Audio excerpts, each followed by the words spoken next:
This episode may contain content of a graphic nature, including descriptions of physical and sexual violence against adults, children, and animals. Listener discretion is advised. Hi everyone, I'm Talia. And I'm Tanya. And together we are Crimes and Consequences, a true crime podcast.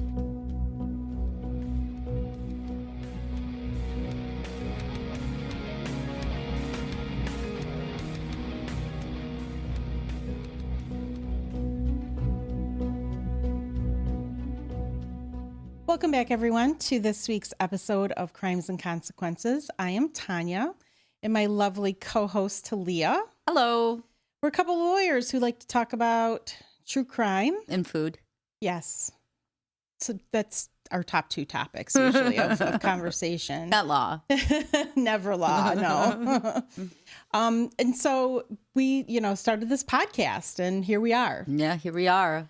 So I'd like to remind everyone to either hit subscribe or follow, whatever app you're listening to. If you're watching us on YouTube, on True Crime Daily, and thank you to True Crime Daily for hosting us. Yes. I am going to tell you a story about a cult leader in Japan. Okay.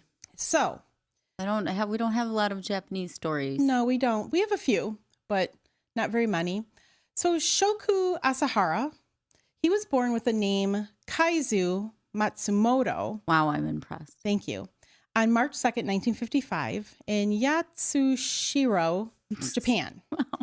He was one of 7 children, and his family was severely poor. They made mats. They were mat makers.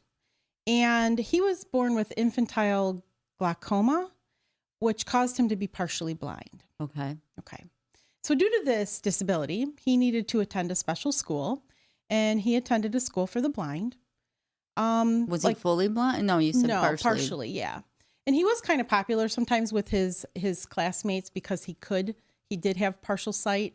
So he would able to sneak kids out of the school sometimes, and they would go on adventures. But anyway, okay. Yeah. Anyway, when he graduated, even though he did have this rapport with some of his classmates, nobody really had a lot of nice things to say about him, for his time at the school.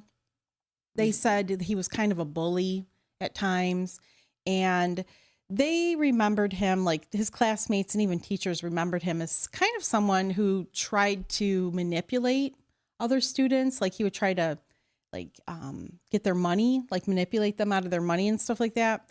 One of his former teachers also mentioned that whenever Shoko was reprimanded about anything, he would get upset and make threats to burn down the student housing. Oh. Yeah. So he, it wasn't like a normal tantrum. It was I'm going to burn this place down. A little extreme. Yeah. He completed his schooling at the School for the Blind in 1977. And he ended up studying, after that, Chinese medicine and pharmaceuticals and acupuncture. And he did that when he was around 22. I think he might have completed his studies around the time he was 22. While he was figuring out what his next steps in life would be, Shoko, he began to take an interest in religion. And his interest led him into studying all different types of religions and their philosophies. He dabbled in a few different ones like Christianity, Hinduism, Buddhism, and this went kind of hand in hand with his own personal practice. He liked to meditate and do yoga.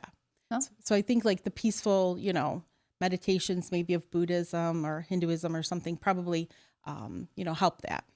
So he really enjoyed the meditating and the yoga. So he began teaching yoga classes. And as he's doing the yoga classes, he starts telling his students about what he's been learning about religion. So soon after this, there was a woman that would come to his yoga classes, and she kind of took an interest in him. Her name is Tomoko. And when she met him, she was smitten right away. She knew this was the guy she wanted to spend the rest of her life with. She was impressed by his lesson and, his perception of the world. He had told all of his students that, you need to live a nonviolent life. And when Tomoko heard that, she was really impressed, like he just seemed to be like a peaceful, well-rounded person. During this time, while he's doing these yoga classes and he's meeting Tomoko, Shoko's confidence was slowly rising, and he was getting to the point where some people were just coming to his yoga classes to hear about his religious teachings. Boy. Yes. Okay. And these students quickly became his followers, and they viewed him as their spiritual leader. So this is all progressing to this. As time went on, Tomoko and Shoko grew close and their relationship blossomed. They got married in 1978, and their lives as a married couple appeared happy. And Shoko's followers respected Tomoko as his wife. Like, she's their spiritual leader's wife. And so they did give her some honor and things like that. That's how they treated her. Together, they had 6 children. Wow. 4 daughters and 2 sons. That's a lot of kids. It is a lot of kids. And according to some reports, although this was never proven to be factual, there was speculation that the couple neglected the daughters while they gave their sons all their love and affection. I mean, I don't know if that's true, but it's been reported. Okay. Shortly after starting his family, Shoko needed to find a way to provide. 6 Being kids a yoga instructor probably isn't paying that much. Yeah, probably isn't paying that much.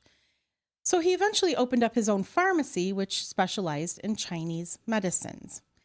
But he opened up his own pharmacy? Yeah, but he was a little shady in this and in his business. And he was eventually arrested for selling fake remedies to his customers. He was charged with fraud and convicted in 1982 for practicing pharmaceuticals without any sort of license. That's why I was wondering how he was. Yeah. He just opened it and decided to start. Let's just open up. Why the hell not, right? Yeah. After all this happened, his business got shut down, obviously, and he went bankrupt. He had to serve a 20-day sentence for this. Okay, that's it? Yep. And he was fined 200,000 yen, which is equivalent to about $800. Oh, that's nothing. At the time. No. But it's 1982, so that's kind of a lot of money in 1982. Yeah, okay. A little while later, Shoko had begun to infiltrate his own yoga classes and meditation sessions with the religious teachings, and things really started to change after Shoko attended a Himalayan retreat. And after the retreat, he bragged about achieving Satori, which translates to spiritual enlightenment. Oh, right? Like had this, epiphany at this retreat in the Himalayas, and now I'm better than you. Yes, now I have this spiritual awakening. So with all of this newfound enlightenment, he ended up being the founder of a group called Aum Shinrikyo. Aum Shinrikyo. And translated to English, it means supreme truth. This was his own religious group. Oh, okay. Yeah. Start your own pharmacy, your own religious group. Right, why not? Why not? And amazingly, it grew in membership almost right away. So as Shoko is rising up as a powerful leader in his quote unquote peaceful, teachings and his peaceful community of followers, all of this popularity went to his head, of course. And I bet those followers donated money to him. Oh, yeah, definitely, right? And it really started to his own personal, getting the big head and, that kind of thing really started to take off. His ego? Yeah, his ego. Thank you. I was looking for that word. In 1986, because the religious group was recognized legally by the Tokyo Metropolitan Government. Oh. And that's when he was must have filed the right tax papers or something. Exactly. They're official, recognized by the government. And at this point, he now proclaims himself as the Holy Pope, as Tokyo's Christ, and the savior of the country. What the fuck is this? Yeah. And this fame eventually got him on the covers of magazines. He was on TV. He gave lectures at various colleges. He wrote books. What are we doing wrong? I don't know. We're not, we're not nuts. I mean, we're not like these egomaniacs. Yeah. I needed Needed to be an egomaniac to do crap like this. Yeah, I need to have higher self-esteem. I guess. Yeah. I am the savior of the country. Sterling Heights, Michigan. I know, this is crazy. One of the books he wrote was called Declaring Myself the Christ. What the hell? Yeah. Declaring my... Mm-hmm. And this is his way of telling everybody that he is the one and only Christ. Oh. He told his followers that he was the only truly enlightened master in all of Japan, that he was the only person that could wash away sins. Oh. And he also said, end times are coming. So y'all better get your shit together, right? Okay. All right. Yeah. All right. He bragged about his ability to levitate. Oh. He banned books that weren't the ones that he wrote. These are for his followers. It's banned a limited amount of books they can read. I know. He banned sex, which with 6 kids, I'm thinking he's not banning sex. He banned sex. Why would he ban sex? I don't know. Who's going to follow that? He obviously didn't. What is this? I know.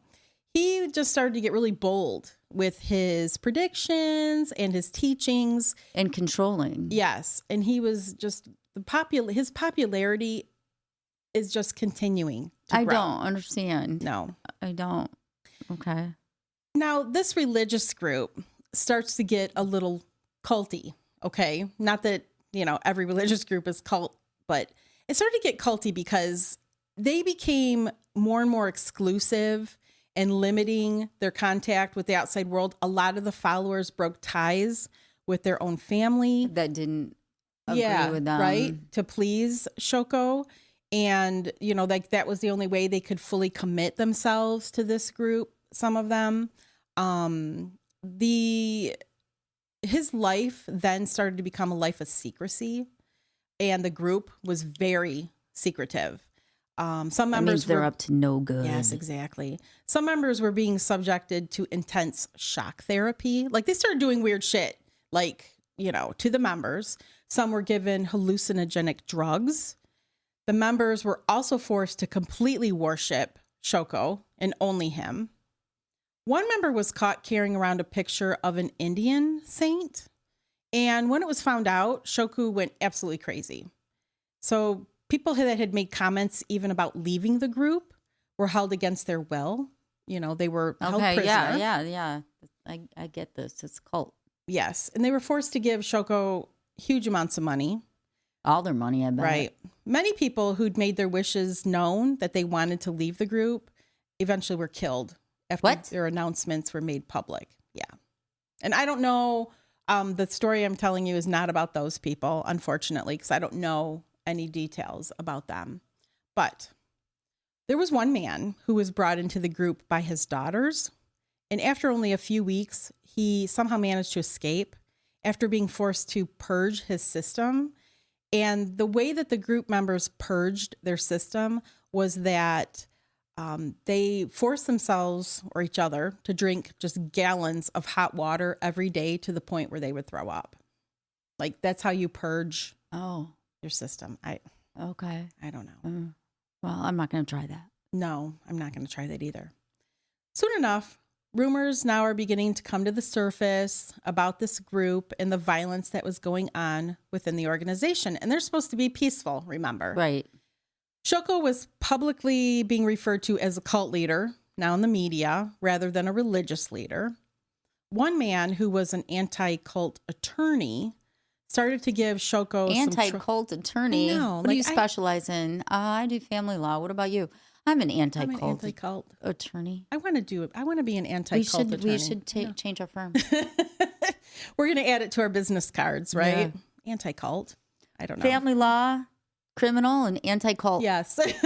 Call us. Getting Prado. Yes, exactly. So Shoko, this attorney started giving Shoko some trouble after he'd been hearing about the group, because he's like, okay, he's anti-cult, obviously. And he's like, okay, what's going on? But shortly after, he started ruffling some feathers, this attorney, he mysteriously disappeared. What? Yeah, and none of his family members were ever seen alive again. So him and his family. What? Yes. You should just do a whole story on these people. I really should. I know. It was later discovered that the lawyer and his family were murdered in November of 1989. So by the beginning of November, or not by the beginning of 1990, the group had roughly 10,000 members. 10,000? In Japan alone. Oh my gosh, I was thinking a couple hundred. No, there were also thousands of followers that participated around the world. Some people were in Germany, some in the United States, but most of the other followers were in Russia, and I don't know why. At one point, Shoko actually preached his teachings to a stadium-filled crowd of roughly 15,000 people. That's crazy. In Moscow. That's fucking nuts. Isn't it? In Moscow? In Moscow. In like the 80s? Okay. He got in somehow, right? All right. Okay. There were offices and branches of this group, like set up. This is a business. Yeah, set up in each country that was dedicated to the cult and their operation. In 1990, the cult tried to infiltrate Japanese politics so that they could influence the government. The cult members nominated 25 of their disciples to be candidates for parliament. However, none of them were elected to the government, thankfully. After this attempt, the Japanese government made it official. Like Aum Shinrikyo and Aum Shinrikyo, sorry, I'm saying it wrong. That's the name of the group. The government is like, they are not a religious group. They're definitely a cult, right? There's no way. No tax exemptions. Yeah, no tax exemptions for them. The cult members were upset that their attempt to infiltrate the government failed. So they began to think, like, how can we, like, get the general public's notice? Like, they were looking for ways to attack the general public. They began to obtain guns. They created organic missiles. But why do they want to attack the public? The reasoning behind it was never made clear to me because, they decided that they wanted to get noticed and they wanted to hurt people.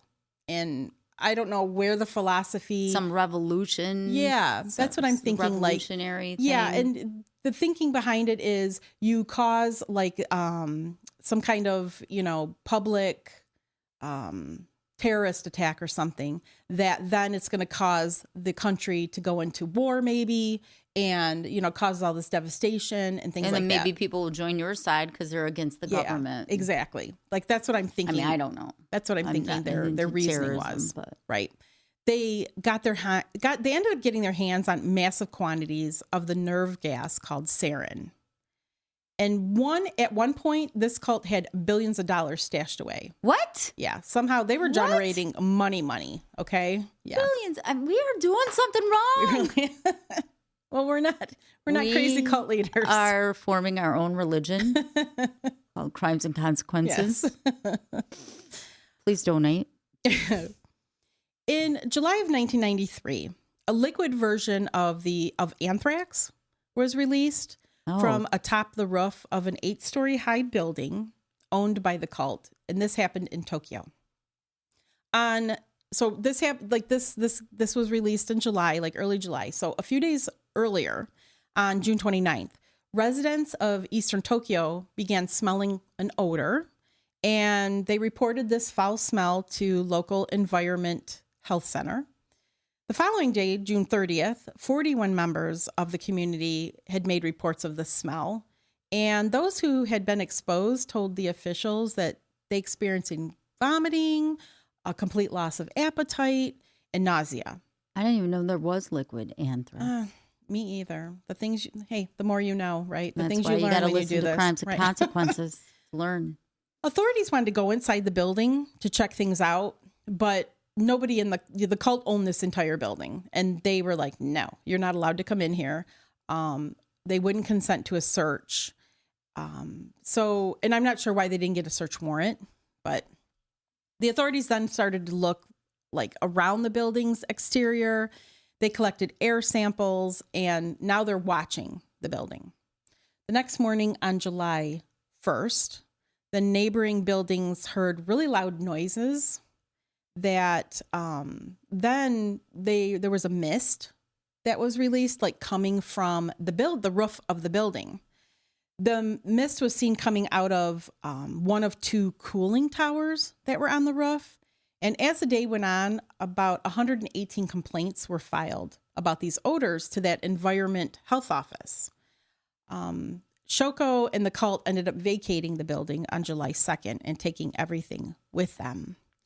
The odor and the mist, it later came out, was that it was the cult trying to aerosolize the anthrax. Is that a real word? I don't know. I just made it up. Trying to make it like in an aerosol gas, I guess. Okay.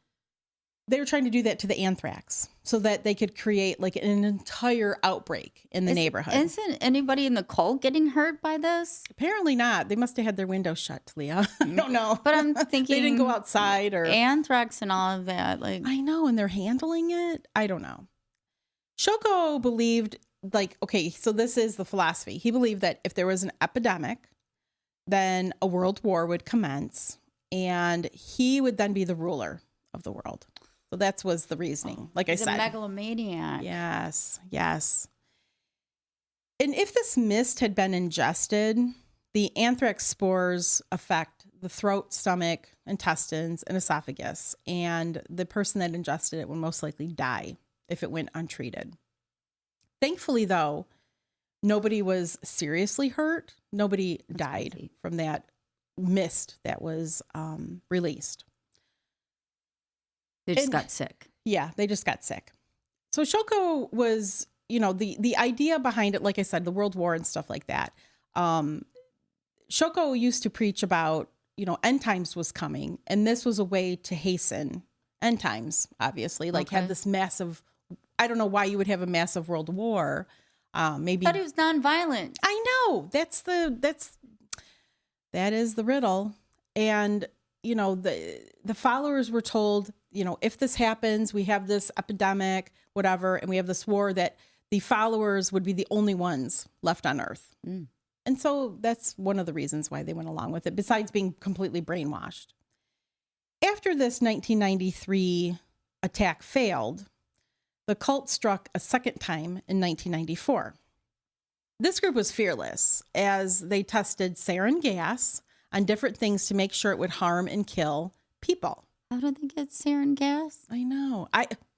I would love to know. What country did they buy that from? They got a lot of it. I'll tell you exactly how much as the story goes on, but they got a lot of it. I don't know like how you can just go to Walmart and grab some sarin. To kill someone, it takes a very, very tiny amount. Yeah, but you can't just purchase that on Amazon or something. Right? Like, where did they get it? In the 90s? I don't know. I can think of a couple countries, but I'm not. Somebody was doing something shady. If you had enough money, you would get the sarin gas. You just said they had billions, so yeah. Once their testing was complete, like once they were like, okay, this is definitely going to kill people, they decided to direct their attack at a neighborhood where a bunch of judges lived. And I don't know how you find this out, but they targeted the judges because these judges had ruled against the cult in several disputes. When they struck with the sarin gas, 500 people got severely sick and 8 people died. And none of the 8 people that died were the judges, right? They were truly innocent. Not that the judges weren't, but they were truly innocent people. The gas was released from a truck that was parked near the housing complex where the judges lived. And that's how it was released. The judges some of them were injured by inhaling the gas, but they ended up surviving. And even though the cult had tried to poison the community like the year earlier with releasing that gas on the roof, nobody really suspected them in this attack on the judges. And nobody was charged in that attack. I think of the judges we know. I know. It'd be horrible. I know, right? Like, I mean, they're just ruling. They're just doing their job. Yeah. Like, Except when they rule against us. I know. Then I don't like them. Yeah, exactly. Like, my argument was excellent. What do you mean? But anyway, this attack made, obviously, people in the neighborhood, people in that area of Tokyo very fearful. Yeah. And they did have a right to feel that way because... I mean, that's terrorism. Oh, absolutely. It's terrorism. Yeah, they were right to feel that way because the cult was working on an attack on the public, like on an even more grand scale. So what ended up happening, this huge attack that they planned, it happened on March 20th, 1995. A few members of the cult carried bags filled with sarin gas onto 5 different trains that were about to depart for central Tokyo. Sarin gas, as I mentioned, is extremely deadly. There's no way of detecting it. It has absolutely no smell. It doesn't? Nope. And the small amount of less than a milligram can kill a human. And less than a milligram? Less than a milligram. It's made up of similar components to pesticides and rubbing alcohol. Well, now that you've told everybody how to make it. I didn't tell you how to make it. You know, you got to look that up on the internet yourself. Once these 5 cult members boarded their separate train lines, they timed out their attacks perfectly. So witnesses to this attack say they saw the men board the trains. One was seen wearing huge sunglasses and a surgical mask. But the mask didn't alarm anyone because, you know, a lot of people wore them in Japan, like around hay fever season and stuff. After the man found a seat on the train, he began fidgeting with a rectangle-shaped object that was wrapped in newspaper. And this was the bag of gas, of the sarin gas. And I don't know what kind of bag it was. Like, I'm thinking, is it a Ziploc? What is it? Like, I was curious, but I don't know. At the following stop, the man put the bag on the floor of the train and he walked quickly off the train. As soon as he stepped foot off the train, the people noticed that the newspaper around the bag was damp, and immediately some people start to panic. As soon as the gas hit the train car air, people's eyes began to burn, their heads began to pound, and someone yelled out, "It's gas." There was an elderly man who was sitting next to the attacker. He wasn't moving at this point because he was already dying. How long does it take to... I mean, it's almost immediate. Oh. Sarin gas is a nerve gas. Oh my God. So it affects, That's horrible. it affects you severely. It can make a person immobile, like almost immediately, because the enzymes in your body, like it attacks enzymes and they stop working in a short amount of time and your muscles just stop. Oh my gosh. Working. That's horrible. Can you imagine? No. Do you suffocate because your lungs and stuff don't work? Like, I believe so. Like everything stops. Everything stops. Everything stops. Several passengers were on their knees because they weren't able to stand anymore. Several people collapsed to the floor. Those who had minor symptoms were able to move, but they had to crawl up 3 flights of stairs just to get outside, like out of the subway. Oh, because it's in the subway. It's in the subway, yes, these trains. Many of those infected began vomiting, where others were stiff as a board, lying on the ground. Like I think your muscles just tense up too. Man. Many who made it out weren't able to see initially because the gas had blinded them. In mere minutes, the same exact thing was happening on the 4 other Because you said lines. they timed it. Yeah, they timed it for this all to happen, like simultaneously. Thousands of people were rushed as quickly as possible to hospitals where a sarin antidote, which is called atropine, was given. So thankfully there is an So how did they antidote. know? They just knew by the symptoms that it was... I think so. Each of the cult members, when they dropped their bag filled with sarin gas, they all used the same technique to get the gas into the air.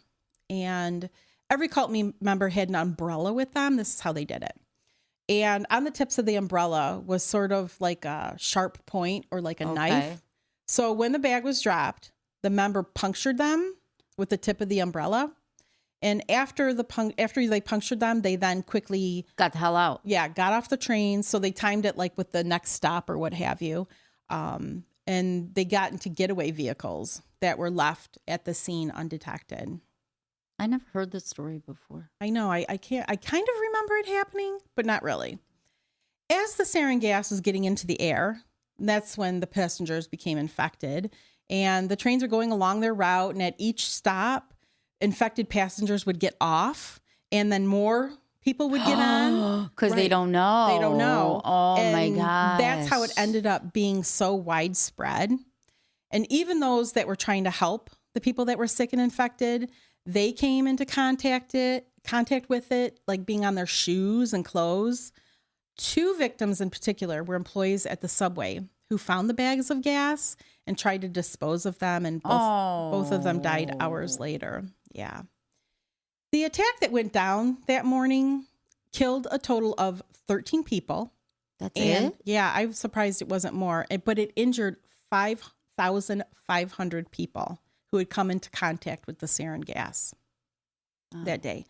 Many people who survived are still dealing with the effects of coming into contact. I'm sure their nervous system was damaged. Oh, man. The government didn't name the cult as the perpetrator immediately, but within a few days, the police raided over 20 branches that belonged to the cult. They had 20 branches? Yeah. I told you they had like 10,000 people in Japan. That's right. When officers made their way into the cult's compound, they kind of found like just weird stuff. Oh, I bet. There were 50 little cubicles, and inside each one of them was a cult member just laying on a blanket. Every single one of the 50 members located first seemed to be malnourished, but a lot of them told officers that they'd been fasting on their own accord. 6 members had to be rushed to the hospital. Really? That's in such bad shape that they were. Wow. As the police searched further, they found a young woman in a large container who'd been kept there against her will for at least 2 months. What? Yeah. 2 months? Yeah. And I don't know what kind of container it was, but I'm thinking it was small.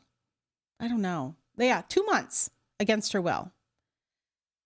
Oh my gosh, that's like solitary confinement in the dark, like sensory deprivation. Yeah, right. Throughout the entirety of these multiple raids, Shoko took to radio broadcasts and he sent videotapes like to the media to say he was completely innocent of these attacks. And after these broadcasts and recordings were public, like he just kind of disappeared. Like they couldn't find him right away. In one of the broadcasts, Shoko made statements to all of his followers. He said, quote, "Disciples, the time to awaken and help me is upon you. Let's carry out the salvation plan and face death without regrets," end quote. Upon his disappearance, he left 3 luxury vehicles in a hotel parking lot located in Tokyo. And he was suing people at the time for about $300,000. Like for the raids. He ended up filing lawsuits. Oh, okay. Yeah. His lawyer said that since the cult practiced Buddhism and they were nonviolent, it was impossible for the cult to be responsible for the sarin gas attacks. The lawyer also said that the raids were, quote, unprecedented religious prosecution, end quote. During the raids, the police found enough chemicals, the sarin gas, on the compound that could have been used to the point to kill it was about 50 tons of sarin. You said it takes like 1 it was enough to kill millions of people. That's crazy. Isn't it? Like, What the? I don't know where you get 50 tons of sarin. I mean, I'm going to not name those countries, but yeah, right. Shoko was laying low, and he released another tape to the media where he said, he was confused why the police thought I didn't do it. The chemicals that were seized were used to make sarin. Yeah. He's like, why would you think that? Oh, right. So it was chemicals used. Yeah, and it could have created about 50 tons of sarin. Gotcha. Yeah. But why would we do that? We were going to use those chemicals for... And just coincidentally, there were sarin gas attacks on the subway, but it wasn't us. No, even though we have all the chemicals to make it. Okay.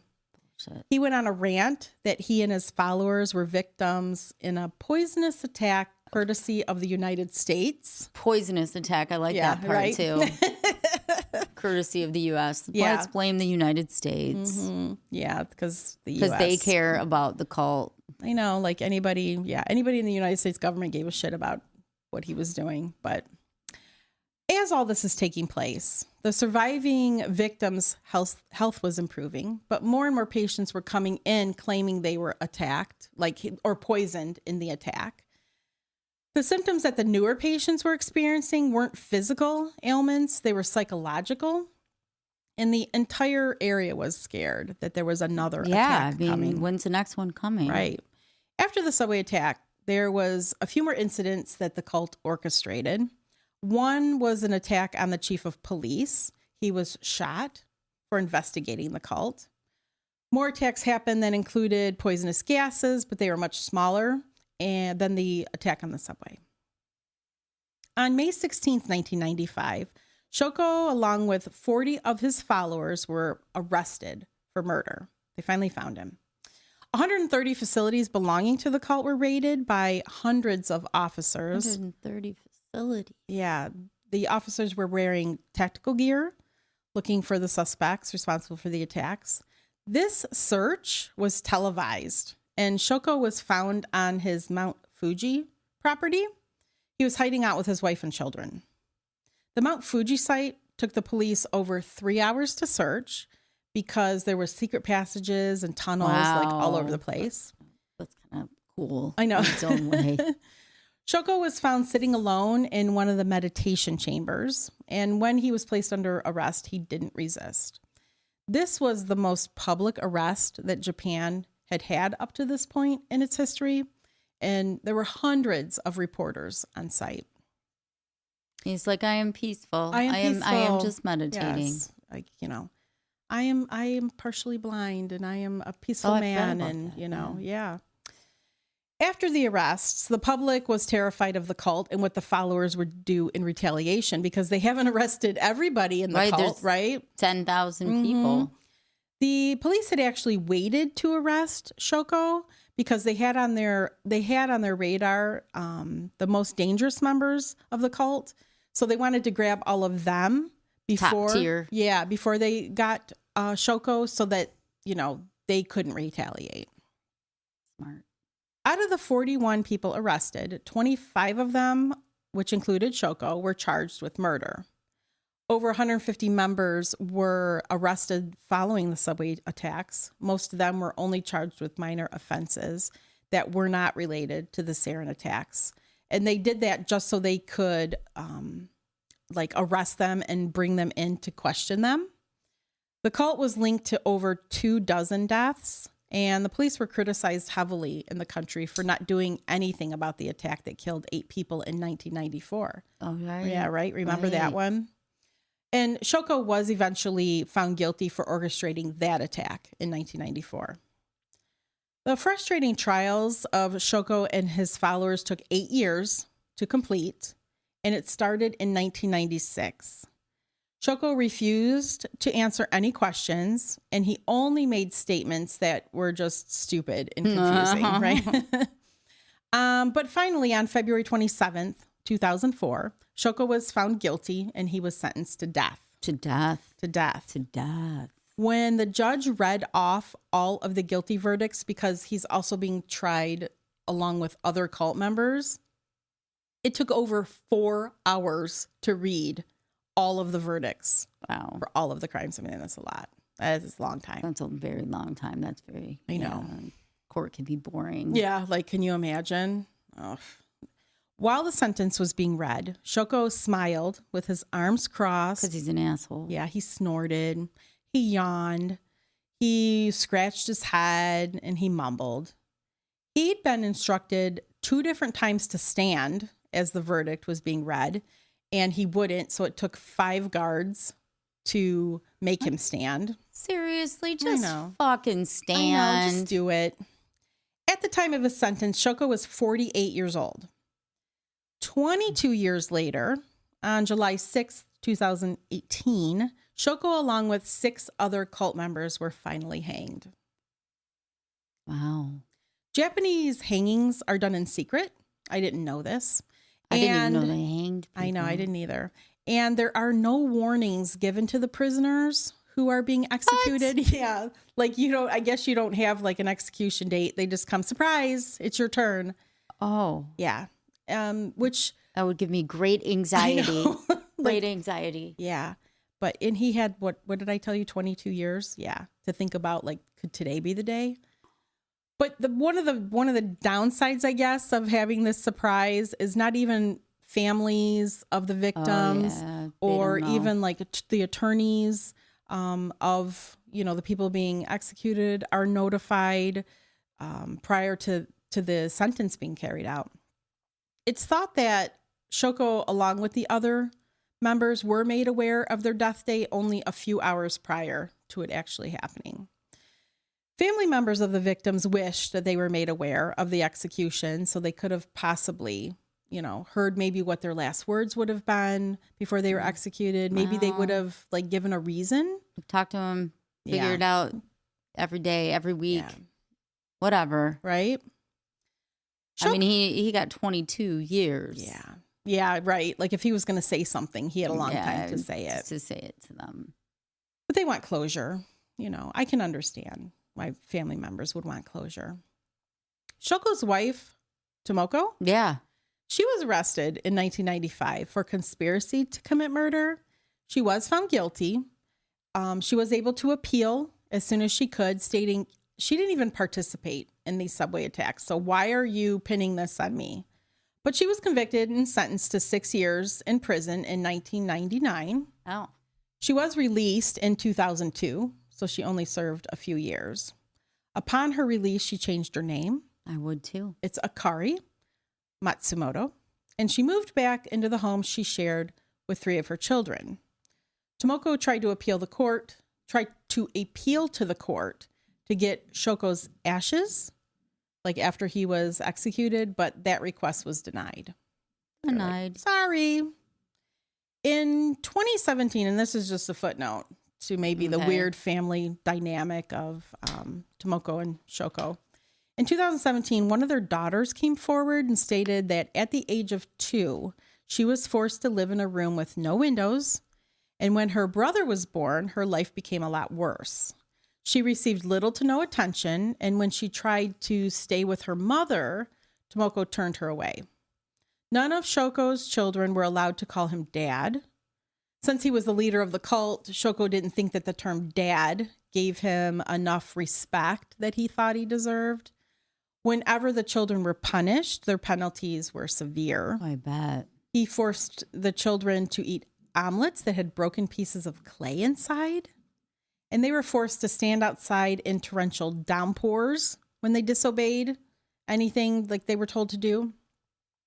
Even though some of this was contradicted by other members of Shoko's offspring, as soon as their parents were arrested, the children did everything, like all of the children did everything in their power to remove and distance themselves from the cult.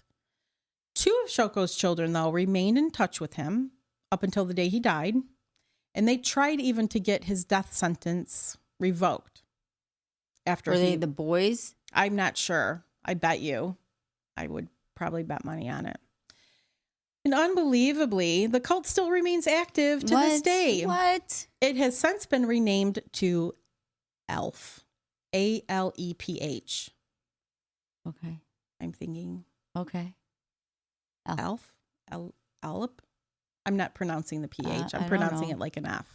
But it's been renamed to, and it still exists. Who's the leader? I'm not sure. But yeah, that's my crazy story about the Japanese subway attacks. Nonviolent. Carried out by a religious, quote unquote, cult and their crazy ass megalomaniac leader. Those kind of stories fascinate me, how someone's ego gets so big. I know. And how do you get so many people to follow? Right? We're trying to get people to follow. Yeah.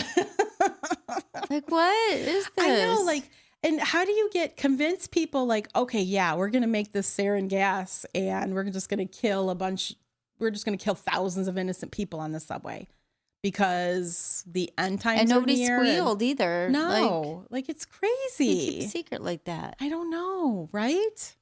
I don't know. Anyway, Well, thank you all for listening and watching or watching. And before we go, please remember to hit the subscribe, follow, like button on whatever app you're listening to. You can like us here on YouTube on True Crime Daily. We have a website, crimesandconsequences.com, where you can go and you can get merchandise. Yeah. If you merch. like merch. We said we were going to wear our t-shirts. I know. We're going to have to start wearing our t-shirts. You can also, if you really enjoy this episode and you would like to hear more episodes, maybe you've already listened to all of our free weekly episodes, we have a Patreon, which is Patreon. So you can go to patreon.com/TNT Crimes. And we release one episode to our Patreon members every week that is unreleased to the public. You also get the weekly episode like this one. You get it early and ad-free.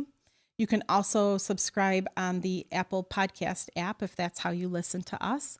You can subscribe there too. And it's the same episodes that are on the Patreon website. Yep. And I think that's everything. That's good. That's all of the business. So until our next episode. Don't kill each other. Bye. Bye.